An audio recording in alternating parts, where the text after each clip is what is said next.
esta celebración, Jornada Académica Cultural en conmemoración del 21 de agosto, Día Nacional de las y los Trabajadores Sociales, la reconfiguración del ejercicio profesional. En particular, esta mesa que nos reúne hoy es Mesa de Experiencias Profesionales, reconfiguración del ejercicio profesional. Está con nosotros la maestra Eunice García Zúñiga, secretaria académica de nuestra escuela. Estimada maestra, un gusto. Quien nos respondió la pregunta que hizo el compañero, muy importante, fue la maestra Alma Gloria Pérez, que es la coordinadora del SUAYET, ¿no? Que se acaba de retirar, pero que es parte de nuestra comunidad con nuestras compañeras y compañeros del Sistema de Universidad Abierta y Educación a Distancia. También está la maestra Imelda Manso Guerrero, que es la coordinadora de la práctica regional. En sexto semestre ustedes están viendo directamente a la maestra ahí para ver lo de su grupo de práctica regional. Y bueno, pues vamos a dar inicio con esta jornada. Tenemos a dos de nuestros ponentes. Quiero presentarles al maestro Francisco Rodríguez Ramos, profesor de práctica de especialización aquí en nuestra escuela. En cuanto le toque su participación, le daré la palabra para que haré lectura de su síntesis curricular, que es su currículum es muy amplio, pero le pedimos una síntesis. Y también está con nosotros la maestra Rocío Saldaña García, que es también profesora de la práctica de especialización. Ya se encontrarán con ustedes en octavo y noveno semestre. Aquí también en su momento le daré presentación. ¿Empieza usted, maestra? ¿Sí? Muy bien. La maestra Rocío Saldaña García es trabajadora social por la Escuela Nacional de Trabajo Social, con maestría en Administración y Emprendimiento Social y especialidad en Ética y Sociedad, ambas por la Universidad ORT, México.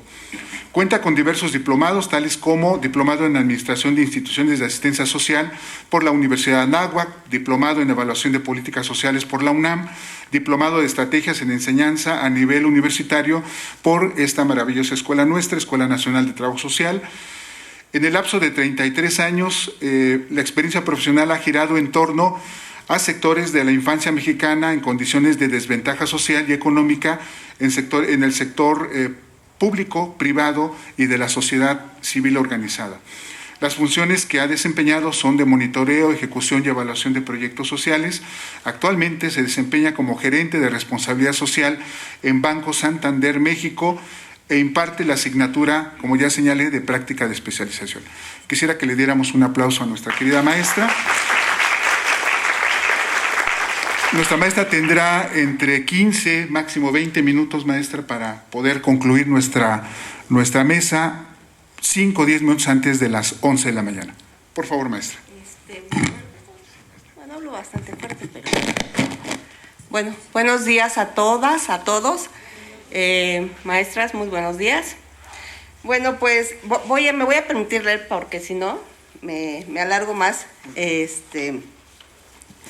Pues bueno, quiero iniciar agradeciendo la oportunidad que me brinda la escuela en este momento para poder compartir, me parece que solo una de las grandes experiencias que se han desarrollado durante la pandemia, y que todos hemos vivido en esta gran comunidad, desde estudiantes, profesores.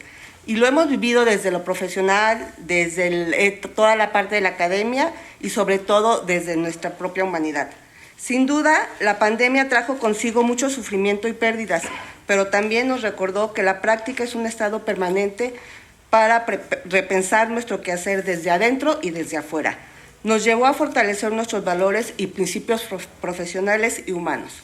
En un abrir y cerrar de ojos tuvimos que reorganizar nuestro papel como docentes y como alumnos. Todos nos convertimos en estudiantes de este nuevo contexto social. Nos implicó mayor eficacia y eficiencia para dar respuestas pertinentes y oportunas a los diferentes grupos, personas o situaciones con los que convivimos cotidianamente. Abrirnos a nuevas formas de conocimiento y de intervención fue complejo, pero fundamental. Nuestro proceso, desde la asignatura de práctica institucional, implicó más que conocimientos y reglas, y estuvo acompañado de principios éticos, responsabilidad y deberes morales de nuestra profesión.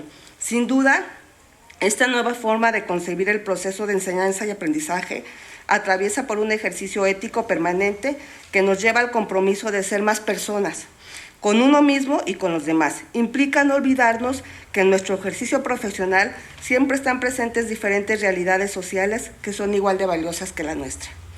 Nuestra vida académica en tiempos de pandemia está acompañada de múltiples retos. Uno de los que yo considero fundamental es el cuidado de la salud emocional, entendida como el bienestar psicológico y emocional en general. Incluye, obviamente, la manera de sentir hacia uno mismo, la calidad de las relaciones y la capacidad para manejar los sentimientos y hacer frente a las dificultades. Desde mi práctica con 3 grupos que me ha tocado estar en este tiempo de pandemia, lo que yo hice fue, para abonar a este aspecto fundamental de nuestra vida en estos 3 últimos años, he procurado crear, junto con los alumnos, espacios seguros que ayuden a alcanzar los objetivos de la asignatura de la práctica institucional. Este espacio se conforma por 2 ejes fundamentales, porque si bien es cierto, nos encontramos en un ámbito de sufrimiento, de estrés, de angustia, yo consideré fundamental, y a partir de lo que nos fueron capacitando y orientando en diferentes aspectos, que no había que perder estructura, ¿no? La estructura fue lo que nos ayudó y nos está ayudando a salir adelante, y yo por eso establecí en este proceso de la reconfiguración de la práctica no perder esa estructura. Esta estructura se pudo establecer obviamente para el logro de la tarea, y esta estructura estuvo conformada por varios aspectos. Por supuesto, hubo un análisis de conocimientos teóricos y prácticos que se dan en todos los momentos. Tuvimos que establecer rutinas. La rutina fue fundamental para no desencuadrarnos. Obviamente el establecimiento de tiempos y ejercicios que siempre nos ayudaran a tener un pensamiento crítico. Por supuesto, planeación y organización de la tarea no podía estar fuera de este contexto. Un enfoque de derechos y, por supuesto, de beneficio social, y una autoevaluación permanente. El otro punto fundamental que consideré en esta práctica fue un análisis permanente ético. O sea, este proceso de análisis ético tiene que estar presente en todo momento, con pandemia y sin pandemia, pero por supuesto en épocas de pandemia nos implica no olvidarnos de esta parte. ¿Qué significa esto? Este análisis ético permanente, ¿para qué se dio? ¿O de qué estaba estructurado? Bueno, significó tener un gusto y una empatía por lo que se hace para generar procesos de cambio. Compromiso con el análisis permanente sobre las diferentes realidades de la infancia mexicana, en mi caso, por el tema que manejo, en condición de desventaja social y económica. Por supuesto, siempre estuvo presente el trabajo en equipo, la puesta en práctica de nuestros valores profesionales como el respeto, la honestidad, la transparencia, la justicia, la responsabilidad, la tolerancia, la libertad de expresión, el compromiso, la igualdad y la equidad, entre otros, indispensable para tomar decisiones o deliberaciones. Y por supuesto, presente, todos somos líderes, una promoción de liderazgo permanente en todas las tareas que realizamos. Estoy segura que lo que he mencionado no es diferente por nada a lo que han desarrollado mis compañeros docentes desde sus diferentes espacios. Considero que nuestra misión es continuar con la formación social, continuar con el análisis de nuestras realidades, los cambios que se están viviendo a pasos agigantados, por lo que la vida profesional nos demanda día con día a movernos de nuestro área de confort. Chicos, compañeros, yo los invito a estar buscando siempre el cambio, a no estar colocados en un área de confort y a estar generando siempre procesos de cambio que se adapten a las nuevas realidades. Es necesario reeducar nuestro cerebro emocional para generar cambios que requieran de un modelo diferente del que se requiere para educar el cerebro pensante. Para educar nuestro cerebro en este cambio, se requiere mucha práctica y repetición de nuestras prácticas, incrementar nuestras competencias en actividades que se realizan y aumentar la pasión. Hay que aumentar la pasión, compañeros, siempre por lo que se está haciendo. para aumentar nuestros estándares de desempeño significativo. La tarea sin duda es continuar construyendo en colectivo, innovar, pensar más en los otros, abrirnos a las nuevas posibilidades de intervención que la vida nos está demandando, construir desde la academia nuevos espacios de aprendizaje que nos ayuden a estar preparados a los cambios que vamos a seguir generando. Muchas gracias. Muchas gracias, maestra. Yo quisiera preguntarle, porque tiene usted todavía 5 minutos, las modificaciones o las adecuaciones que usted tuvo que hacer como trabajadora social en Santander. ¿Cuáles fueron estas adecuaciones profesionales que tuvo que realizar desde el espacio, desde su espacio laboral, como trabajadora social? Híjole, bueno, como trabajadora social, las adecuaciones,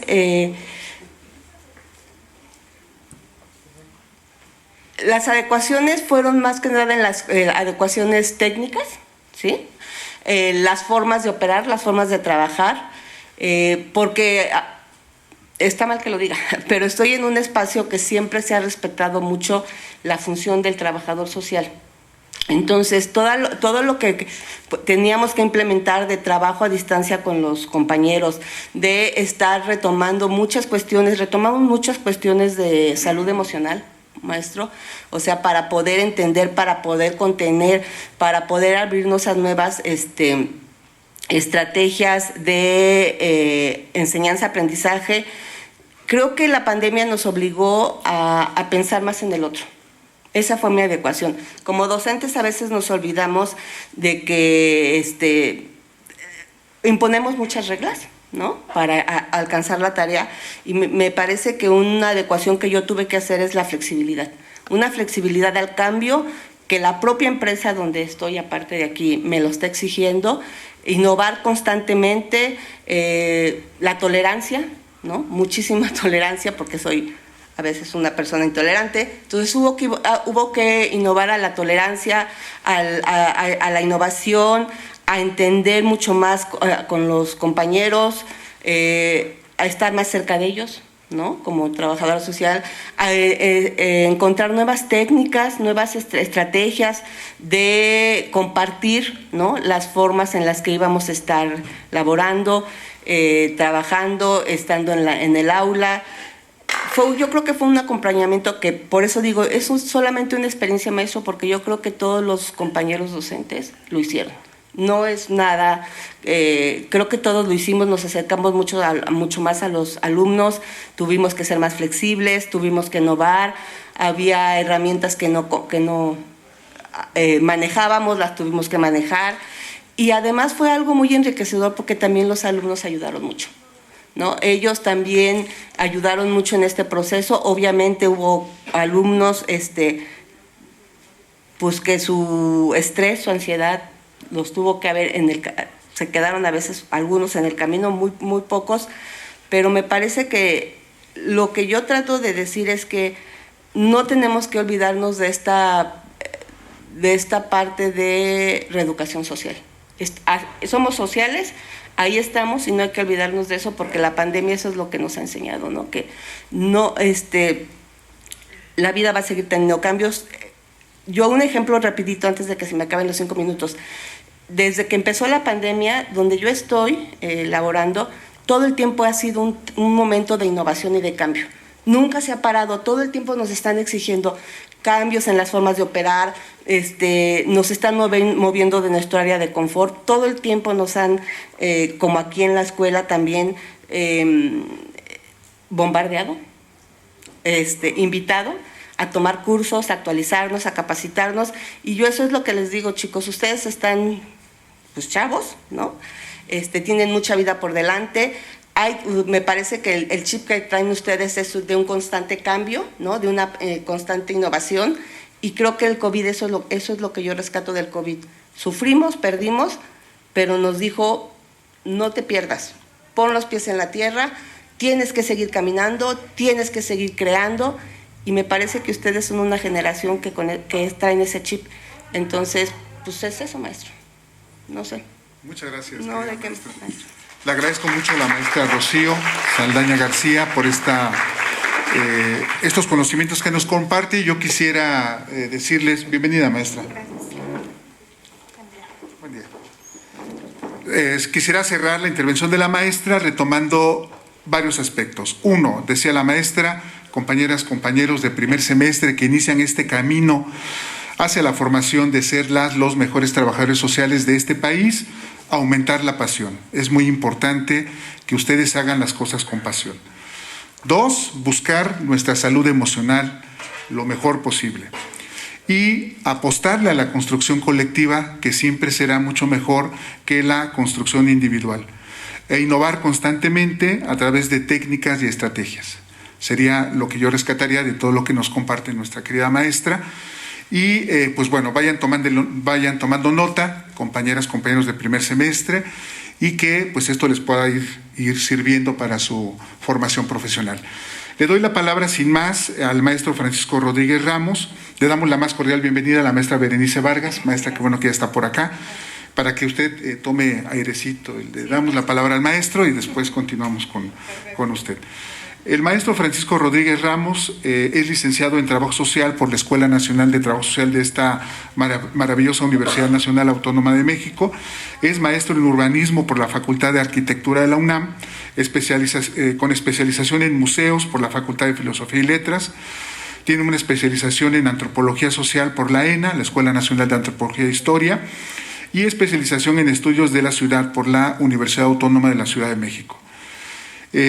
Dentro de su desempeño profesional, señalaré solo algunas cosas. Ha sido coordinador de museos comunitarios por la Coordinación Nacional de Museos del INA, director de Museo Regional en Nayarit, también por el INA, asesor de la Comisión de Cultura de la Asamblea Legislativa de la Ciudad de México del 2000 al 2010, analista de recursos académicos de la editorial Patria, profesor de la ENS UNAM del año 2000 a la fecha, impartiendo, entre otras asignaturas, problemática urbana, movimiento y participación social, promoción social y actualmente la práctica de especialización. Sin más, estimado maestro, les pediría un aplauso para el querido maestro, por favor, y le damos la palabra.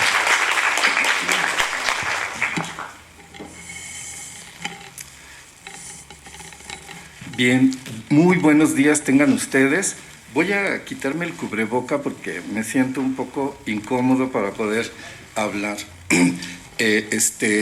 Fíjense que igual que la profesora Rocío, yo traigo un escrito que me gustaría leerles, pero lo quería acompañar de algunas imágenes que ilustran un poco más lo que les voy a relatar, solo que parece que no va a ser posible, se las debo, espero que en otra ocasión sí se pueda. Esas imágenes son importantes porque digamos que hacen más comprensible el tema, pero yo espero, confío en que ustedes tengan alguna experiencia, conocimiento sobre lo que son las fábricas de artes y oficios de la Ciudad de México y el programa Pilares, básicamente también de la Ciudad de México. Si conocen algunos de estos centros culturales y se imaginan contornos periféricos de la ciudad, van a tener un poquito más de imágenes mentales de lo que yo les voy a estar relatando. Esto que voy a leer pues tiene que ver con las experiencias de los últimos 3 grupos de prácticas de especialización. ¿Sí? Creo que sí va a haber imágenes. Se llama Día de Todos. Bien, parece que sí va a haber imágenes. Entonces, decía que esto corresponde a las últimas 3 experiencias de los últimos 3 semestres con grupos de la práctica de especialización que se lleva a cabo en la Fábrica de Artes y Oficios del Faro Tláhuac. Y por supuesto, como bien lo mencionaba el maestro Hugo, pues tiene relación con cómo desde esta práctica de especialización hemos vivido la contingencia sanitaria del COVID-19 y las reflexiones que en torno a eso hemos hecho los grupos y personas con las que nos relacionamos en esta institución cultural. Voy a leer. Inicio esta participación felicitando a compañeras y compañeros de esta profesión de trabajo social y deseo que esta jornada académica y cultural conmemorativa del Día Nacional de las y los Trabajadores Sociales sea realmente un espacio de reflexión. La mesa de esta jornada conmemorativa corresponde al intercambio de experiencias profesionales, principalmente de aquellas que se han generado durante el tiempo de la pandemia y particularmente en lo relativo a las prácticas escolares de la ENS. De este modo, compartiré con ustedes algunas de las experiencias que estudiantes de la ENS, talleristas, creadores artísticos, gestoras y gestores hemos realizado a lo largo de estos 2 años de pandemia. Más o menos desde el 2006 se inicia una importante coordinación entre la Fábrica de Artes y Oficios Faro Tláhuac con la Escuela Nacional de Trabajo Social y, por supuesto, los grupos de prácticas de especialización. A lo largo de este tiempo se han desarrollado experiencias de promoción, formación y difusión de la cultura a través de vincularnos a procesos sociales para la formación de públicos para las artes, reconstrucción del tejido social, economías alternativas, promoción de la cultura a través de talleres, exposiciones, eventos masivos, cine, teatro y, muy importante, la promoción de la lectura. Entendemos que la cultura no solo es el patrimonio material e inmaterial que conforma la identidad de un pueblo, es también y sobre todo un territorio donde las personas generan sus expectativas de existencia, de acuerdo con sus modos de producción material, sus valores, sus tradiciones y su capacidad imaginativa y creadora. Actualmente se considera a la cultura un pilar transversal en las coordenadas del desarrollo, al lado de la salud pública y el bienestar, la diversidad, la inclusión, la accesibilidad, así como el crecimiento económico y el equilibrio ambiental. Esta visión vuelve evidente la necesidad de que la cultura sea debidamente reconocida en todas las esferas públicas y demanda un trabajo a favor de las instituciones, del gremio, por supuesto, de quienes trabajan en la creación y la gestión cultural. Una comunidad golpeada y en estado de suma fragilidad debido a la crisis social, económica y política acentuada por la pandemia del COVID, el confinamiento y las recientes políticas gubernamentales de austeridad. Los aportes de los grupos de práctica de la ENS han sido a través de realizar investigaciones relativas a estudios de consumo, infraestructura, ofertas culturales, etcétera, diagnósticos, proyectos de intervención socioartística de carácter local, trabajos que han permitido dar cuenta o visibilizar las dinámicas sociales de los pueblos tradicionales, las colonias populares y las unidades habitacionales de la región. El estudio de las regiones y de las localidades ha sido básico para comprender el impacto que los programas y las políticas culturales que se plantean e instrumentan desde los diferentes ámbitos de gobierno, la Secretaría de Cultura, la Alcaldía de Tláhuac y, claro, los impulsados directamente desde la Faro Tláhuac. Desde nuestra visión en trabajo social, entendemos que lanzar proyectos o generar programas y desatarlos en las comunidades sin conocer las dinámicas de estas puede ser contraproducente e incluso pueden estar destinados al fracaso por la falta de estudios previos en las comunidades y el desconocimiento de sus demandas y necesidades culturales. Pues solo si pueden ir pasando las imágenes, por favor, para que los asistentes se vayan dando una idea. Solo eso, por favor. Muy bien. Bien, es para quienes no conocen la región de la que hablo y de los pilares y la Faro de la que me estoy refiriendo, pues en las imágenes se pueden dar una idea, claro, también de los grupos de la práctica de especialización de los que estoy haciendo referencia. El estudio de las regiones y de las localidades ha sido básico para comprender el impacto que los programas y las políticas culturales que se plantean e instrumentan desde los diferentes ámbitos de gobierno, la Secretaría de Cultura, la Alcaldía de Tláhuac y, claro, los impulsados directamente por la Faro Tláhuac. Desde nuestra visión de trabajo social, entendemos que lanzar proyectos o generar programas y desatarlos en las comunidades sin conocer las dinámicas de estas puede ser contraproducente e incluso pueden estar destinados al fracaso por la falta de estudios previos en las comunidades y el desconocimiento de sus demandas y necesidades culturales. Solo por mencionar un ejemplo, en un estudio diagnóstico que elaboramos denominado Impacto de la creación de los pilares y el programa de la red de faros en la Alcaldía de Tláhuac como parte de la política cultural del gobierno de la ciudad, encontramos que el programa Pilares ha creado 8 centros culturales en Tláhuac, de los cuales por lo menos 2 de ellos están ubicados en zonas de alta marginalidad, sin regularización de sus predios, sin servicios públicos, sin empleo en la zona. Las poblaciones presentan problemas de desintegración familiar, drogadicción, violencia e inseguridad.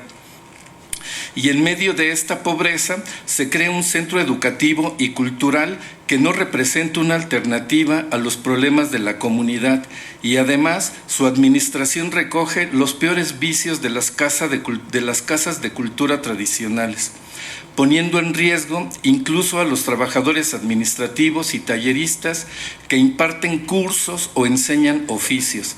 Los trabajos de investigación, diagnósticos y proyectos de intervención que realizamos los grupos de práctica de la ENS damos cuenta y visibilizamos estas realidades contrastantes. Hace dos años, el grupo de práctica de especialización de Faro Tláhuac se encontraba planteándose cómo intervenir en la situación mencionada, cuando nos sorprendió y nos alcanzó esta crisis sanitaria que ha puesto en riesgo nuestra salud, nuestra cotidianidad y nos ha planteado continuar nuestras vidas en un esquema de nueva normalidad. La pandemia del COVID-19, como mencionamos, nos ha planteado una nueva normalidad, a partir de la cual nuestras clases presenciales se tornaron en virtuales. Junto a esa virtualidad, en procesos de incertidumbre ante escenarios impredecibles, ¿cómo pensar el trabajo social sin una intervención directa? ¿Cómo estudiar los centros culturales si están cerrados? ¿Qué pasará con las prácticas, hábitos y consumos culturales de los habitantes de las colonias, pueblos y unidades habitacionales si estos están en confinamiento?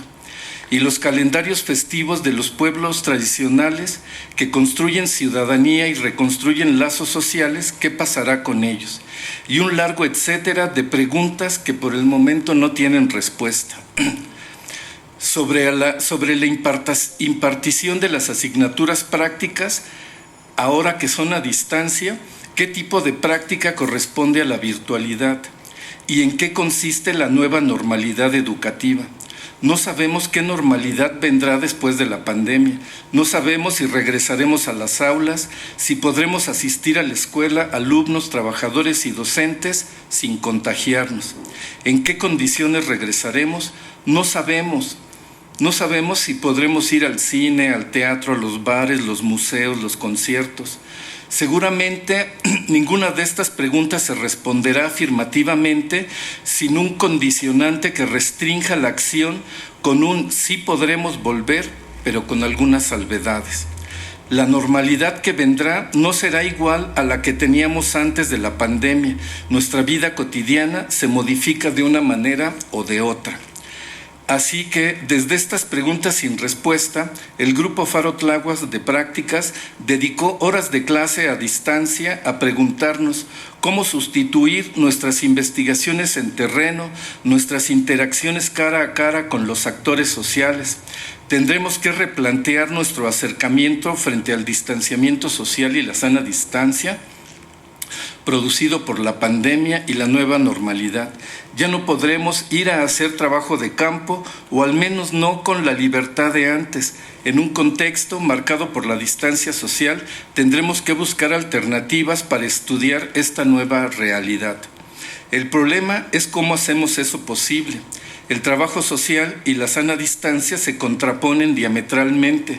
Para hacer trabajo social debemos imbuirnos en la realidad que nos interesa comprender, explicar e intervenir. Para ello, un requisito metodológico básico pues es estar ahí. Las y los trabajadores sociales debemos trasladarnos a los contextos físicos donde interactúan los actores sociales. Debemos platicar con la gente, participar activamente con ella en su vida cotidiana. Pero en una situación marcada por la sana distancia, pues esto es complicado. Si no podemos salir físicamente a campo, tendremos que buscar en las realidades virtuales, aprovechando las tecnologías de la información y la comunicación, para acercarnos a través de métodos etnográficos virtuales a las nuevas relaciones sociales en línea, a partir de las cuales podamos reflexionar, trabajar de la mano con nuestros informantes. Ante el cierre de los espacios culturales, principalmente los pilares y la Faro, las comunidades, colectivos y grupos que frecuentan sus ofertas culturales se confinaron e iniciaron una manera diferente de acceder a estas ofertas. En este caso, a partir de lo que se ofrece en redes sociales, la televisión, la radio, actividades de entretenimiento, de interrelación, educativas o simplemente juegos que se realizan en casa. Algunas de las actividades culturales de la Faro y los Pilares se continuaron desarrollando con modalidades a distancia, de tal manera que los espacios culturales lograron que parte de las comunidades y colectivos permanecieran al tanto de sus propuestas y se mantuvieran en vinculación con los espacios. Paulatinamente, después de septiembre del 2021, algunos talleres volvieron a la presencialidad, claro, con muchas precauciones: lavado de manos, sana distancia, cubrebocas, espacios abiertos, no compartir herramientas, cuadernos, libros u otro tipo de objetos. Este deseo de reiniciar las actividades de los talleres dejó por lo menos dos cosas claras. Uno, que la población presenta una gran avidez, un gran deseo o una gran necesidad de formar parte de los proyectos educativos, culturales, de capacitación, etcétera, independientemente del centro cultural, programa o políticas impulsados por las instituciones y el gobierno. Y dos, la dinámica local de las comunidades tiene una importante capacidad de reacción ante fenómenos adversos, de tal manera que logran convertirse en agentes culturales independientes de las instituciones o de las acciones de gobierno.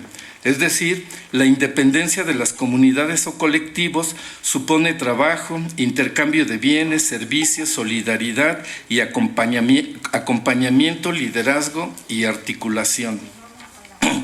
De esta manera, y aprovechando las características mencionadas, nos quedó claro que el grupo de trabajo social, que ahora que los centros culturales vuelven a abrir sus puertas, nuestros proyectos de intervención deben de apostar a fortalecer los lazos comunitarios. En este caso, a partir de plantear la integración de redes y corredores culturales a fin de que las comunidades, colectivos y públicos regresen a las actividades que ofrece la Faro y los Pilares. Nuestra reflexión ante el difícil contexto que enfrentamos es lograr la articulación, las propuestas de red o corredor a escala de barrio, colonia, pueblo tradicional, las expresiones culturales a partir de lo público, del equilibrio o equidad, en la profundización de los vínculos de reciprocidad, afianzar los lazos de autonomía, es decir, aportar a la ciudadanización de las políticas culturales, a la creación de una sociedad que se reconozca en la diferencia bajo el principio de la tolerancia.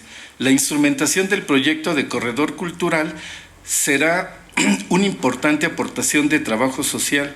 La idea es recuperar las dinámicas propias de los agentes en territorio, sus mecanismos de toma de decisiones, a la recuperación de sus procesos de gestión comunitaria.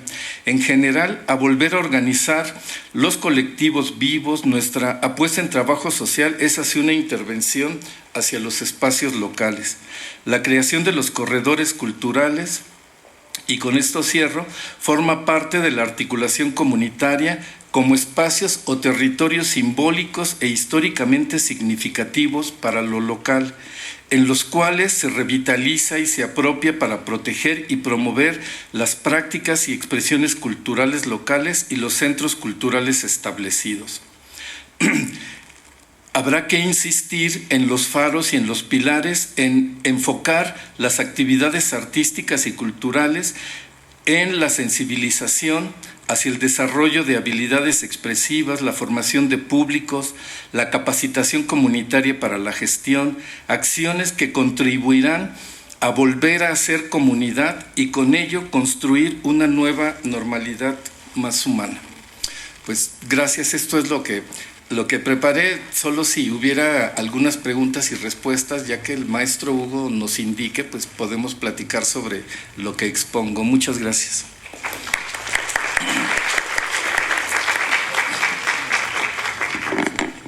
Muchas gracias, maestro Francisco Rodríguez. Pues, como ya lo señaló el maestro, vayan preparando sus preguntas para nuestras ponentes y nuestro ponente. Al final habrá un espacio para poderlas realizar. Yo solo retomaría las tareas y misiones que les deja a ustedes el maestro Francisco Rodríguez, nada más y nada menos que, apúntenle por favor, que ustedes estarán preparándose para ello: reconstrucción del tejido social, promoción de la cultura, gestión, poder conocer de políticas públicas, abordar poblaciones con situaciones de adicciones, violencia, inseguridad y sobre todo, con esto finalizo, el trabajo social como que nos permite comprender, explicar e intervenir en esta diversidad, en esta complejidad social de nuestra ciudad y de nuestro país. Con eso concluiría. Antes de darle la palabra a la maestra Berenice Vargas Ibáñez, la presento. Bienvenida, maestra. Ella es licenciada en Trabajo Social por la Escuela Nacional de Trabajo Social de la UNAM. Cuenta con formación especializada en derechos humanos, particularmente derechos a la no discriminación, en atención a la violencia hacia la población infantil, adolescente y familiar, con perspectiva de derechos humanos, y actualmente cursa la maestría en sexualidad y género. Trabajó en la Comisión de Derechos Humanos de la Ciudad de México como asesora de educación sobre derechos de la niñez, realizó intervención comunitaria en zonas de alta vulnerabilidad con población callejera y en formación de jóvenes en conflicto con la ley durante su labor en organizaciones de la sociedad civil. Fue asesora educativa para el Consejo Nacional para prevenir la discriminación, llevando a cabo actividades de sensibilización y capacitación a personal de la administración pública de los 3 niveles de gobierno, organizaciones de la sociedad civil y espacios académicos. Ha sido colaborador en publicaciones relacionadas a temas de diversidad sexual, violencia escolar, derechos de la niñez, no discriminación y participación infantil, y durante su labor en el Consejo para Prevenir y Eliminar la Discriminación en la Ciudad de México, COPRED, institución en la que labora actualmente, tuvo el cargo de subdirectora de Capacitación y Educación como responsable del Instituto Nelson Mandela, y actualmente es subdirectora de Planeación. Le damos la más cordial bienvenida. Por favor, vamos a brindarle un aplauso y le dejamos la palabra. Bueno, pues buen día, muchísimas gracias primero por la invitación a estar aquí. La verdad, siempre me emociona mucho y me conmueve estar en la escuela, siempre es como de, ay, qué bonito regresar. Y además con nuevas generaciones es bien padre. Y bueno, ya les quiero pedir que se sacudan un poquito, porque ya vi que algunos ya están como hasta empollándose en sus lugares, durmiendo. Yo sé que es un reto esto de, nos levantábamos 10 minutos antes de que empezara la clase, ¿no? O la reunión. Nada más nos cambiábamos de la cintura para arriba y prendíamos la compu y ya estábamos, ¿no? Entonces, sé que también es un reto regresar a la presencialidad, que estén tan temprano en la escuela, pero creo que también nos devuelve algo que perdimos, que es el contacto con las personas, ¿no? Entonces, reencontrarnos está padre. Entonces, sacúdense un poquito, aunque sea que les dé frío y eso les haga despertar, porque ya están calientitos, ¿no? Entonces, pues nada, la idea es que podamos compartir un poco de la experiencia que nosotros tenemos en la práctica profesional justo durante un suceso tan importante y que ha marcado la historia y lo que ahora les toca a ustedes, porque es un reto. Vienen un montón de cosas que a lo mejor no hemos todavía visibilizado, pero que trabajo social pues tiene que ser punta de lanza para la intervención en muchos ámbitos y muchas cosas. Entonces sí les voy a leer un poquito, pero después les voy a pasar la presentación y bueno, esto no va a ser tan interactivo, pero espero que después sí haya preguntas, ¿vale? Entonces bueno, justo pues empezar diciendo esto, que el 2020 nos enfrentó a un proceso global sin precedentes para la mayoría de las generaciones, una enfermedad grave, en muchos casos mortal y altamente contagiosa, se esparció por el planeta de manera veloz y sin mirar fronteras, nacionalidades, tonalidades de piel, ideologías políticas, religiosas o cualquier otra condición. El distanciamiento implicó, por un lado, el confinamiento de las personas en sus hogares, lo que significó el cierre de escuelas y trabajos, y con ello la introducción a la teleescuela y el trabajo a distancia. Y por otro, que las personas procuraran no estar a menos de 1 metro de distancia respecto de otras. Entre las medidas para contener la pandemia se indicó el lavado de manos, el uso del gel antibacterial, el uso de cubrebocas. Estas medidas en apariencia son neutrales y se piensa que cualquiera debería poder cumplirlas. No obstante, pronto se develó la desigualdad que siempre estuvo ahí y que nos obligó a abrir los ojos. Muchas personas no podían realizar trabajo a distancia o tomar clases vía remota por carecer de las herramientas tecnológicas o el conocimiento que esto requiere. Muchas otras no podían simplemente quedarse en casa, pues el tipo de trabajo que realizan era esencial o vivían al día, y un día sin trabajo implicaba un día sin ingreso, lo que implicaba un día sin comida. Otras personas, como las poblaciones callejeras, no tienen un techo ni pueden acceder fácilmente al agua. Las medidas de cierre de hoteles impactaron en poblaciones de trabajadoras y trabajadores sexuales, migrantes, familias en situación de calle, población LGBTIQ+, precarizadas y otras que por prejuicio o marginación no pueden rentar un piso de manera permanente. Y la idea es justo compartirles un poco de la experiencia de lo que descubrimos en el trabajo que hacemos cotidianamente en el Consejo para Prevenir y Eliminar la Discriminación de la Ciudad de México, a partir de una serie de conversatorios y de un informe que entregamos que se llaman Impactos Diferenciados. Y otra encuesta que se realizó ahí que también fue sobre impactos diferenciados, pero específicamente a la población LGBTIQ+. Este trabajo se realizó con 12 grupos de atención prioritaria. La siguiente, por favor. Bueno, decir que los trabajadores sexuales no se consideran grupos de atención prioritaria dentro de lo que marca la Constitución de la Ciudad de México, pero para el Consejo sí lo es.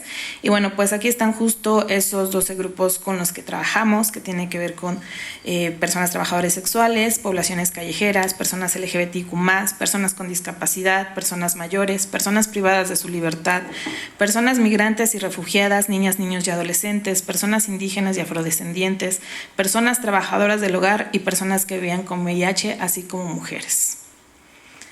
El objetivo era visibilizar los impactos diferenciados de COVID-19 y las medidas adoptadas para hacer frente que han resentido algunos grupos de atención prioritaria. Los hallazgos: el primero, no todos pueden quedarse en casa. Uno, porque había una necesidad de salir a trabajar y poder conseguir, como decíamos, el ingreso para el alimento del día, como aquellos que se encuentran en el trabajo no formal o en el espacio público. Y otro, porque había muchas otras tantas personas que no contaban con un techo en donde resguardarse, como personas migrantes o quienes se encuentran en situación de calle. Dos, no para todas las personas la casa es un lugar seguro. El aumento de la violencia de género fue uno de los datos que vimos que impactaron durante la pandemia, al igual que la violencia generada en niñez y adolescencias, así como otros grupos. En el caso de la encuesta sobre personas LGBT también se descubrió que muchas, sobre todo juventudes, ¿no?, que decidían abrirse o expresarse abiertamente en casa cuando antes no habían abierto, digamos, su identidad u orientación, pues también fueron víctimas de violencia dentro de los espacios de casa. Trabajadoras del hogar y personas con discapacidad. 3. Muchas personas viven en comunidad, no hay opción de sana distancia o aislamiento.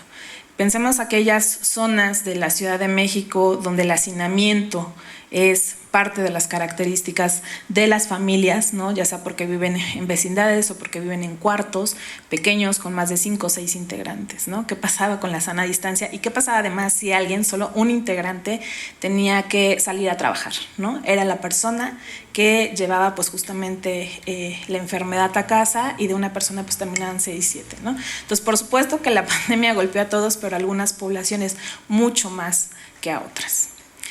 4, personas para quienes el agua no es accesible, personas que viven en calle, personas privadas de su libertad, instituciones de asistencia, personas migrantes o personas en situación de pobreza, ¿no? Imagínense aquellas alcaldías donde hay una carencia además de agua, esta recomendación de lávate de todo el tiempo las manos 3, 4 veces al día, 5 veces al día, ¿no? 6, personas que viven con alguna enfermedad previa a la condición de salud y necesitan acceder a servicios de salud o tratamiento, como mujeres embarazadas, personas embarazadas, niñez, personas trans, personas que vivían con VIH, personas con discapacidad o personas mayores. Hubo una lógica necesaria de atención a una pandemia, ¿no? Para la cual todos los esfuerzos del servicio de salud se tuvieron que dirigir para controlar justamente esta situación, reducir los casos de contagio, atender a aquellos que ya estaban presentes, y por tanto muchas áreas del servicio de salud dejaron de dar atención a enfermedades crónicas degenerativas o tuvieron que suspender tratamientos médicos, como por ejemplo en el caso de personas trans, tratamientos hormonales, o en el caso de personas con VIH que se vieron con escasez de medicamentos para su tratamiento. 5, personas que no pueden adquirir sanitizante, cubrebocas, jabón, alimentación balanceada. Y el 6 que decía personas que enfrentan alguna enfermedad previa. Como vemos, no solamente sucedió la pandemia, sino que además la pandemia vino a exacerbar aquellas condiciones en las que muchos grupos de atención prioritaria ya se encontraban, con estas brechas de desigualdad y con estas carencias, y además esta imposibilidad de ejercer muchos de sus derechos humanos. En ese sentido, las lecciones aprendidas es justamente que la brecha de desigualdad agrava las crisis de las poblaciones. Algunas acciones llegaron tarde y hay otras que todavía no han llegado. Las acciones ante COVID no son neutrales, deben mirarse desde una perspectiva de igualdad, es decir, mirar estos impactos diferenciados de la discriminación indirecta. Por supuesto, no podemos decir que las acciones que se tomaron no eran necesarias, tampoco era que estuviéramos preparados para reaccionar a una pandemia, porque no es algo que nos hubiera sucedido. Sin embargo, justo creo que parte de los retos de quienes ejercemos la profesión en el trabajo social es poder ser críticos en estas cuestiones y poder ver justo estos impactos o estas necesidades no contempladas durante ejercicios de emergencia, no solamente sanitarios, sino también de desastres naturales u otras situaciones de crisis donde ciertas poblaciones se van a ver más desventajadas que otras. Por urgencia de inmediatez, no hubo consulta a los grupos de atención prioritaria y organizaciones de sociedad civil, es decir, se tenía que responder de manera activa e inmediata. Sin embargo, a lo largo del tiempo, tampoco hubo momentos donde justo se hicieran estas intervenciones de consulta de qué estaba sucediendo, cómo se estaban viendo afectadas las poblaciones. Bueno, finalmente la discriminación, violencia, odio y falta de enfoque interseccional lleva a la ausencia de garantía de derechos humanos de estas poblaciones. Falta una visión estratégica a futuro y atender las secuelas que la pandemia ha dejado, porque esto no se ha terminado. Todas estas secuelas siguen presentes y seguirán causando consecuencias para diferentes poblaciones. Y de aquí un poco los retos. Uno es cómo hacemos válido. Yo creo que para el trabajo social, para ejercer trabajo social, hay que tener contemplados los derechos humanos como columna vertebral. Donde estén, en cualquier intervención que haga, en el ámbito que estén, los derechos humanos son la clave, ¿no? Entonces, de entrada tenemos que conocer y saber qué son los derechos humanos. Y la otra es de los retos, cómo hacemos que los derechos humanos se cumplan, pensando justo en estos ejemplos que les acabo de dar sobre las poblaciones, que una población pueda resguardarse cuando su casa está en el espacio público, como las poblaciones de calle. o que accedan a tratamientos cuando nos dirigimos a atender una emergencia y se cierran los espacios de atención de salud. ¿Cómo hacemos? ¿Qué tendríamos que hacer para que lograr el cumplimiento de los derechos humanos sean de manera integral? Porque estamos atendiendo por un lado uno, que por supuesto que es súper importante, el derecho a la salud y a la vida, pero sin este enfoque interseccional y sin ver estas consecuencias. 2, la perspectiva de género, ¿no? Vimos que no es lo mismo para un hombre que para una mujer quedarse en casa, no solamente por el tema de violencia, sino por la carga de cuidados. Las mujeres pasamos de poder dividir nuestros espacios y organizarnos de alguna manera y contar con servicios a lo mejor de asistencia o cuidado para la niñez, a ser cuidadoras de la casa, cuidadoras de personas enfermas, cuidadoras de niñez, maestras, más la profesión que ejercemos, más las labores de la casa, ¿no? Entonces, la perspectiva de género es fundamental para las políticas públicas y para las acciones que se determinen en todos los espacios. Y por ende, pues el trabajo o los espacios educativos, ¿no? Había a lo mejor estudiantes que tenían que estar cuidando a alguien enfermo o enferma en casa, ¿no? O hermanitos, hermanitas, o hacerla también de maestras, la flexibilidad para los espacios educativos, ¿no? O laborales. 3, atención a la salud mental. Viene una oleada, ya estaba ahí, pues, ¿no? Pero justo el realizar otras actividades fuera de casa nos permitía como distraer estas condiciones de salud mental que a veces disfrazamos o no queremos atender, pero justo el encerrarnos disparó mucho de lo que ya estaba ahí, que no ha sido atendido, ¿no? Porque la salud mental es algo que no se atiende, no hay políticas públicas, ¿no? No hay lógicas de atención en este sentido, no hay servicios gratuitos, o sea, podemos pensar en cualquier otra enfermedad, todo lo que se hace para poder atenderlo, que no es lo mismo para la salud mental, y entonces todo lo que viene con las poblaciones, no solamente con estos grupos, sino con uno mismo, ¿no? Es decir, cómo ustedes están, hay que ser muy autocríticos, cómo están en la atención a su salud psicoemocional, porque si ustedes van a atender personas, no podemos dar lo que no tenemos. Entonces, si no tenemos esta estabilidad, es difícil que podamos empatizar y brindarla a otras personas, menos en situaciones de crisis, menos en las situaciones en las que el trabajo social se enfrenta día a día, ¿no? Entonces, me parece que también es un área de oportunidad para que se puedan especializar en su intervención. Atención integral, esto tiene que ver con una lógica de interdisciplinariedad, que podamos justo relacionarnos con otras profesiones. Ya vimos que no es suficiente, si bien el ámbito de la salud fue responsable de atender mucho de lo que sucedía en la pandemia, no fue suficiente porque estaban pasando muchas otras cosas, como ya decía yo, la violencia, la pérdida de trabajo, quienes perdían también vivienda, ¿no? El hacinamiento, etcétera, etcétera. Entonces, hacer esta atención integral implica la relación interdisciplinaria. Trabajo colaborativo, necesitamos entrarle todo el mundo. Instituciones de gobierno, sociedad civil, empresa, ámbito privado, academia, y por supuesto la participación de sociedad civil y las propias poblaciones. No podemos atender situaciones como la que pasaron desde una sola línea o pensando que solamente el hospital es el que va a resolver todo. Tenemos que hacer estas redes de atención, de trabajo colaborativo, porque justo ¿qué pasaba cuando alguien se quedaba sin trabajo porque tenía que estar atendiendo o pendiente de la persona enferma que estaba en el hospital?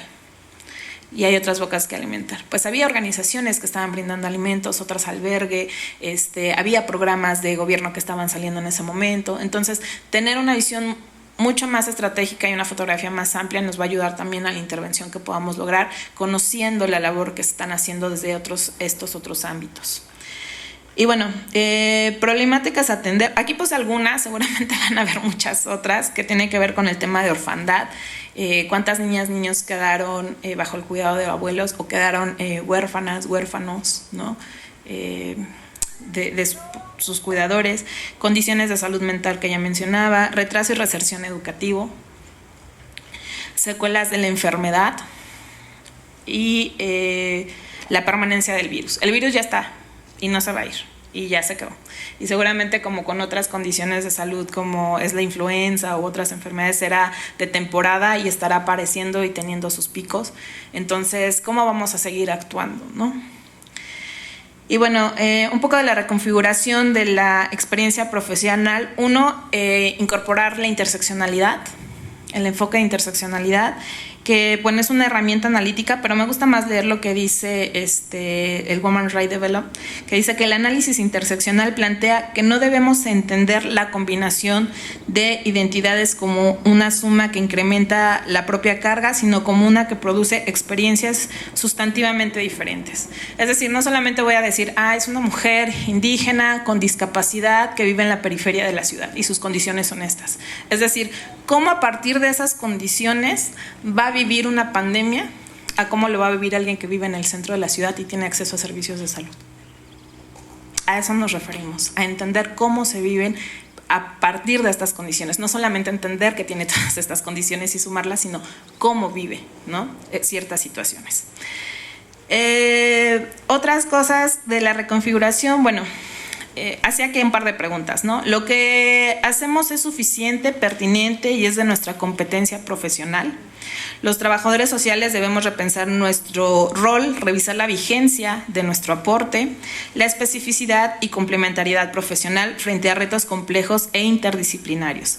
Evaluar el nivel de manejo de la tecnología, ese es un reto que ahora nos pasó la pandemia, para hacer frente a las nuevas condiciones, así como también revisar la postura crítica, ética y política frente a los acontecimientos mundiales. Y por tanto requerimos de profesionalización, especialización, de interacciones sociales, de replantear nuestras intervenciones, de fortalecer las redes multi e interdisciplinarias, de ubicarnos con órganos de gobierno y a niveles de toma de decisión. Los trabajadores sociales debemos ocupar espacios de toma de decisión. Y por supuesto el autocuidado. Oportunidades, la visibilización de la desigualdad nos obliga a la reconstrucción social con perspectiva de inclusión. Esa perspectiva no debe pasar por alto la perspectiva interseccional. Los seres humanos no somos unidimensionales. No se puede diseñar medidas destinadas a promover la inclusión sin la consulta y participación activa de las poblaciones objetivo para el diseño de respuestas y propuestas de acciones estratégicas. Y bueno, me quedé con dos ideas. Una es, no podemos volver a la normalidad, pues la normalidad era el problema. No queremos regresar a lo mismo, a las mismas brechas de desigualdad, a las mismas problemáticas. Queremos algo diferente. Y para volver a la vida cotidiana tenemos que reflexionar como sociedad a qué partes de ella no solo no queremos, sino que no debemos volver. A quienes no debemos olvidar. Y bueno, decía, aprovechando que es el Día de Trabajo Social, pues citar a Mary Richmond, que dice que la única práctica lamentable del trabajo social es aquella que se acomoda a una cierta rutina, a la adopción invariable de las mismas medidas ante cualquier situación sin ninguna reflexión previa o espíritu de aventura. Y pues me quedo con eso. Muchas gracias.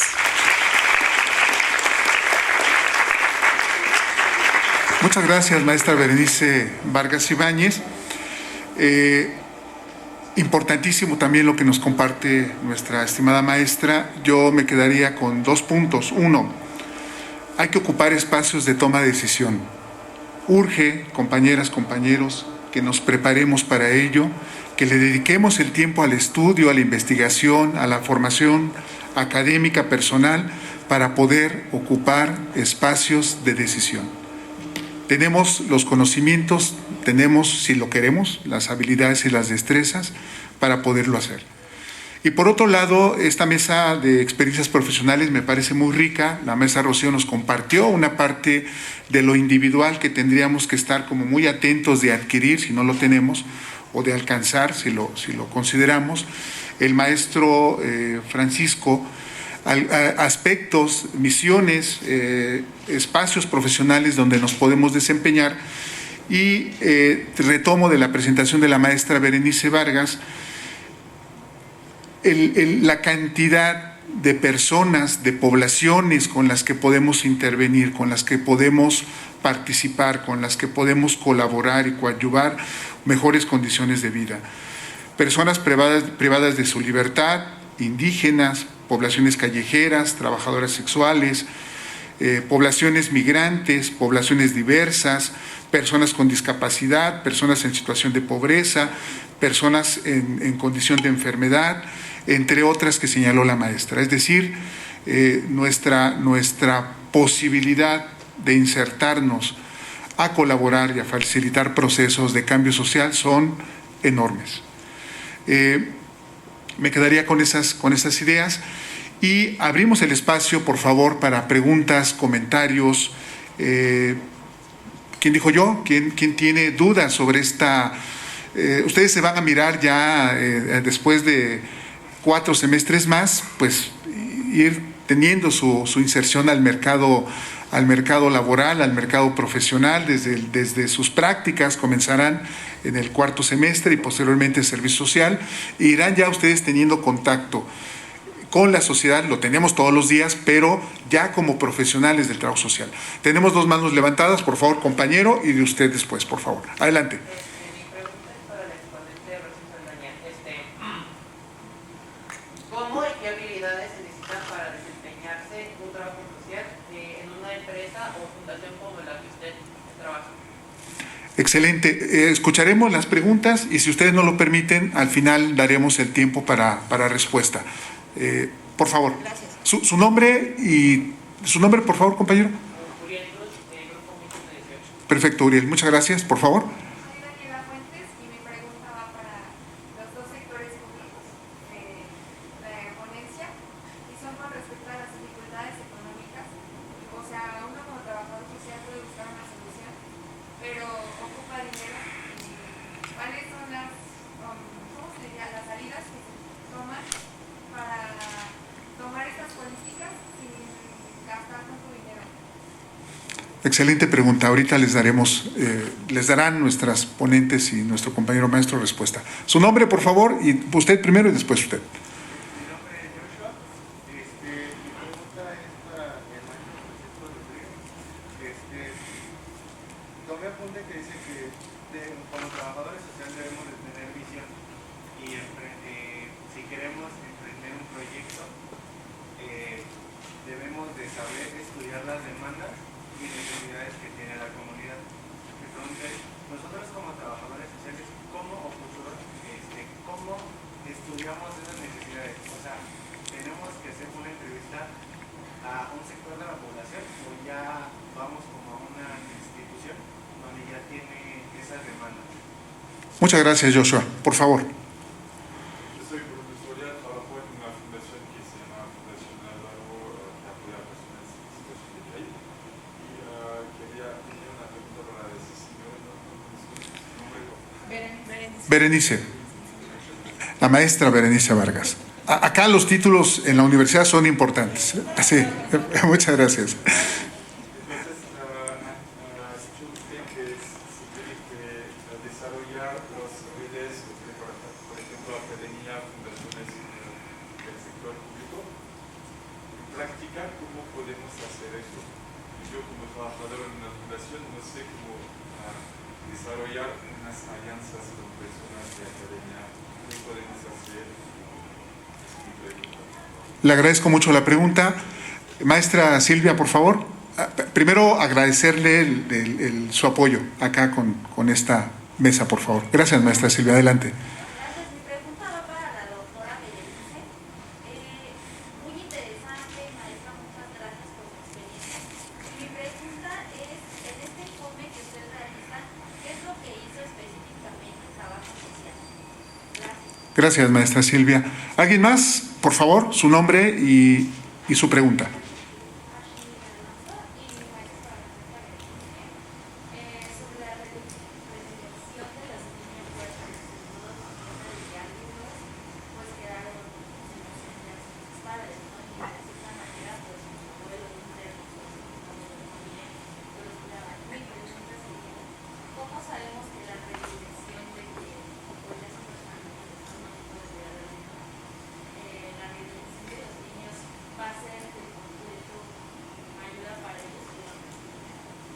Le agradezco mucho. ¿Alguien más? Por favor. Mi nombre es Marisol. La pregunta es para la ponente que está enfocada más a lo empresarial. Justo es mi pregunta, o sea, he escuchado, me he dado cuenta que trabajo social siempre me ha enfocado más en gente vulnerada, ¿no? Ancianos, niños, en situación de calle. Entonces quiero saber qué tan difícil es entrar al campo laboral empresarial, como trabajador social. Muchas gracias, Marisol. Cerramos aquí las preguntas, más o menos. A ver, por acá.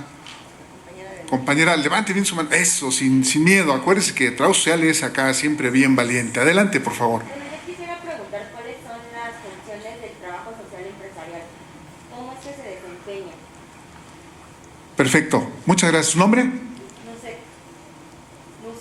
Muset. Muchas gracias, Muset. Por favor, acá y cerramos con usted. Porque yo tengo una duda general para las tres personas. Pues, digamos, en el ámbito de la cultura está, no es tan redituable como en el ámbito empresarial. Entonces, pues justamente una de mis dudas es cómo se contrastan estas dos posturas, la empresarial y como la cultural. Y pues, digamos, en la cultural es como un ámbito más, pues, a encaminar a la gente en pues tengan un desarrollo de sus habilidades y de convivencia sana y que tengan un referente de cómo se tiene que tratar en la sociedad y en comunidad. Pero el problema es el siguiente, desde donde yo lo veo, es que pues de dónde se saca el dinero o quién lo costea. En cambio, en el ámbito empresarial me imagino que es muchísimo más sencillo nada más llegar y ver la posibilidad de qué se puede hacer. Entonces, pues justamente me gustaría preguntar cuáles son los contrastes en nuestras dos. ¿Ok? ¿Su nombre? Miguel. Miguel, gracias, Miguel. Por favor, cerramos con usted.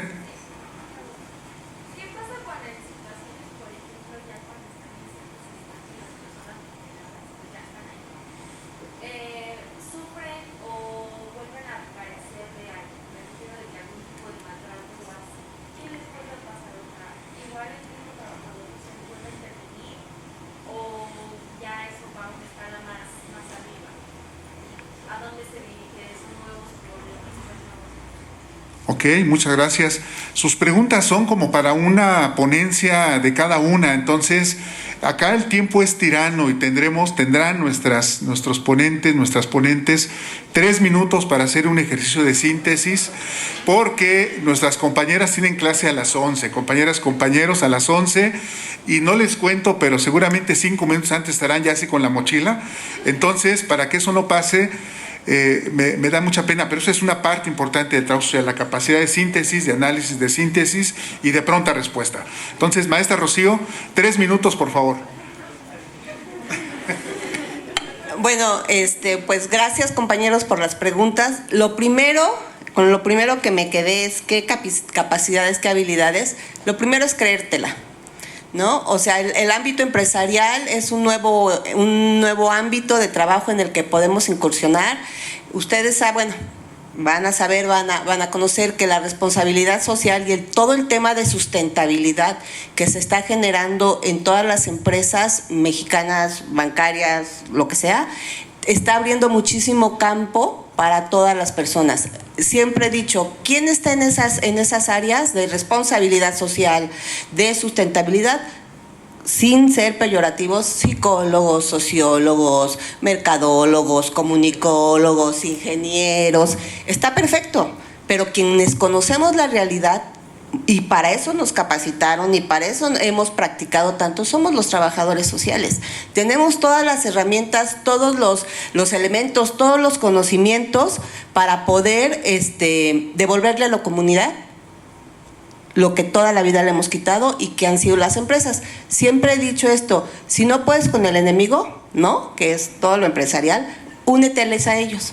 Y desde un enfoque social, desde un enfoque participativo, podemos hacer llegar esos recursos que el compañero decía a poblaciones vulnerables, porque eso es la responsabilidad social, devolverle a la gente, estar con la gente, y si hay dinero, ¿por qué no? ¿No? Entonces, a lo mejor es un concepto muy neoliberal, muy capitalista, pero es la verdad, ahí están los recursos y nosotros sabemos cómo hacerlo. Afortunadamente, en 11 años que he tenido la práctica y que estamos en Santander, han pasado chicos por estos grupos. ¿En qué tratamos de que se especialicen? En evaluación de proyectos, en diseño de proyectos sociales, en tomar decisiones. Yo no tomo las decisiones de qué proyectos se evalúan o qué proyectos pasan para ser financiados. Quien toma la decisión son mis compañeros, ¿no? Los compañeros que están en el grupo. Afortunadamente nos costó mucho trabajo en Santander, México, abrir el espacio de que una trabajadora social, que un grupo de trabajo social esté en ese ámbito, y ya estamos totalmente posicionados. Creo que se puede. Lo primero es creérsela. Hay que creernos que sí se puede, hay que abrir nuevos campos. En todos los campos hace falta, en salud, en educación, en penitenciario, en todo, pero este es un nuevo campo, chicos. Obviamente llegan empresas súper estructuradas, súper preparadas, súper organizadas, donde entras a esquemas incluso de mucha preparación, mucha tecnología, hay que hablar idiomas, hay que cubrir encuadres. Afortunadamente las empresas también ya están bajando sus esquemas, ¿no? Y se están volviendo más abiertos, ¿no? Yo eso diría, esas son las capacidades: evaluar, sistematizar, analizar, hablar, participar, que no nos dé pena, ¿no? Esa es la postura de trabajo social, y hay que hacerlo. Lo último, nada más, en empresa, que el compañero que está leyendo el celular, le pregunto, le contesto, sí, obviamente es más fácil, ¿no? Es más fácil porque estás en un ámbito donde no tienes que luchar mucho por el recurso, que el recurso está ahí, pero tienes otras complicaciones, ¿no? Y creo que nuestro deber es bajar esos recursos a estos espacios donde realmente se necesitan. Y creo que las alianzas se pueden construir para que esos recursos bajen. En mi caso, siempre lo he dicho y lo he abierto aquí en la escuela, a niños jóvenes en condiciones de desventaja social y económica, que es lo que Banco Santander apoya, aparte del apoyo universitario. Muchas gracias. También no dormirse en las conferencias, es importante. Maestro Francisco.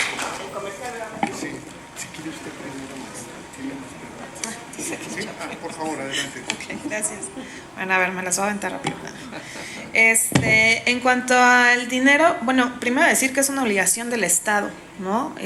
Cubrir todas las necesidades del acceso a derecho de toda la población, y cuando no es así, pues hay una violación a derecho, y por tanto funcionan otras instancias que tienen que hacer que el Estado cumpla con lo que no está cumpliendo, ¿no?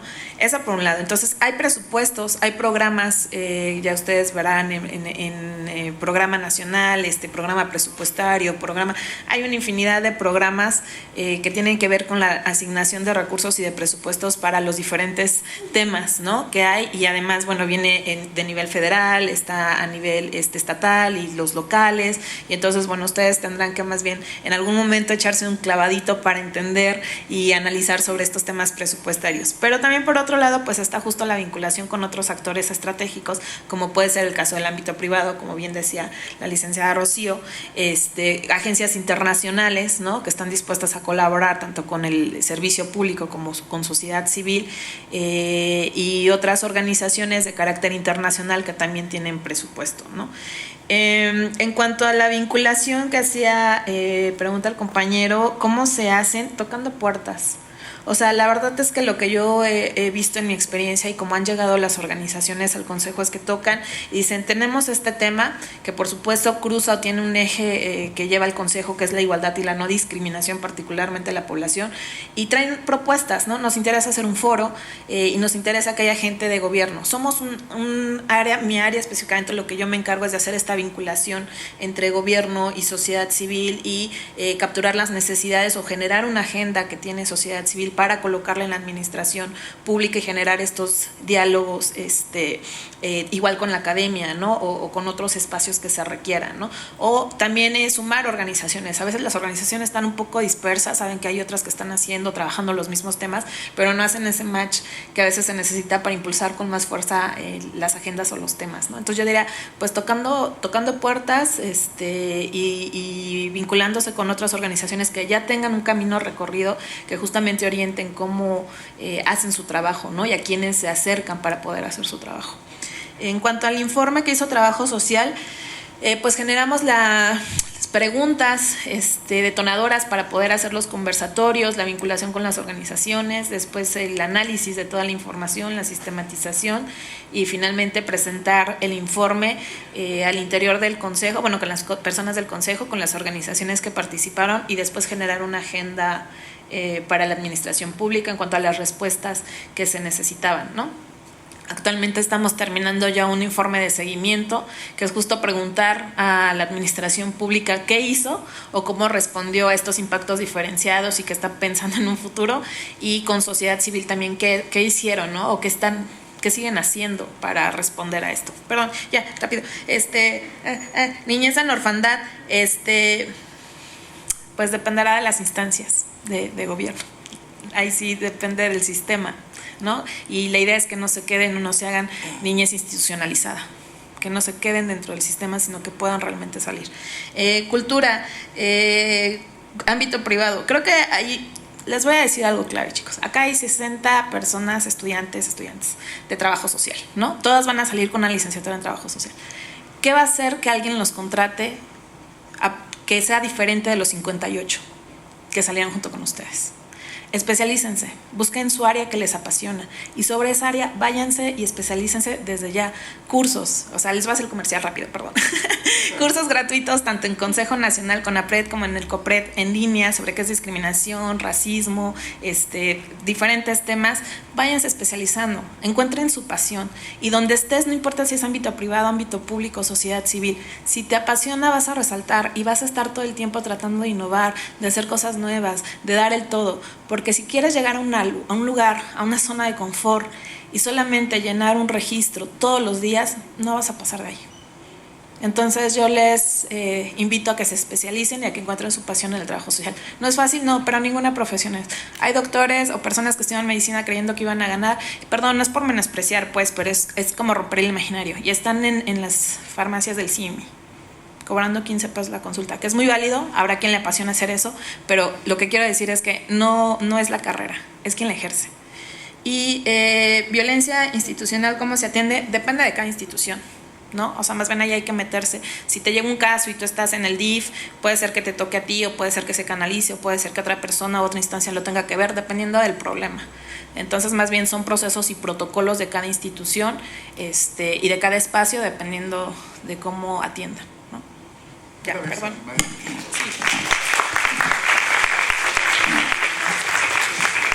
Sí, miren, brevemente, la pregunta que me hacían en términos del financiamiento hacia la cultura.